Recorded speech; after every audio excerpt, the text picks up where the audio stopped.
Hi Daniel. Here is a video of how I am currently doing the analysis and what I am paying attention to. I don't think it's the way it should be, but it's getting better and better. Maybe you still have a few tips or hints for me what I'm doing wrong. Since my English pronunciation is not the best, I will work with a translator. I hope that is okay with you. For the last few months I have been looking very carefully at the percentage levels when and where on the X and Y axes the most turning points are. At these levels I often take corresponding positions, for example here in the chart with the JPY on the Y-axis at plus 0.4 to 0.5%, as this level corrects very often. Here I would take a sell position accordingly. If the course then corrects, I would look accordingly per shadow price where the greatest resistance could be or in which area most of the particles form a support. That's how I would explain it with my words, and then based on that on the Y and Z axis, resistance areas from USD, make a take profit.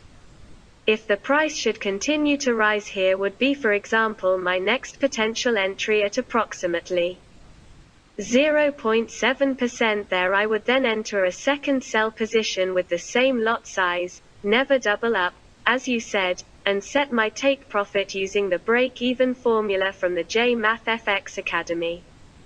I do the same with the other currencies on the X and Y axes. Like here for example with the GBP which I sold at around plus 0.4%. As I said, I also look for the price confirmation of the USD. But not always, to be honest. I probably have to practice that, as I'm still very unsure when the rate will actually be accepted. At the moment I only traded Plan A and left out Plan B completely. I have to change that, because otherwise I would put too many positions on a currency pair, to be honest.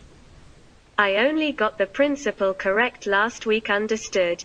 At least I think. I will definitely stick with it until I understand it and can implement it.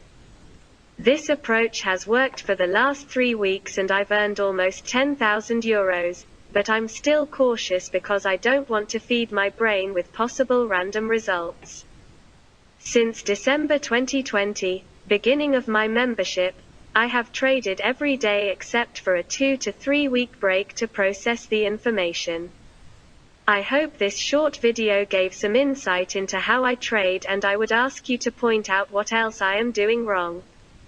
Thank you very much for letting me learn this concept.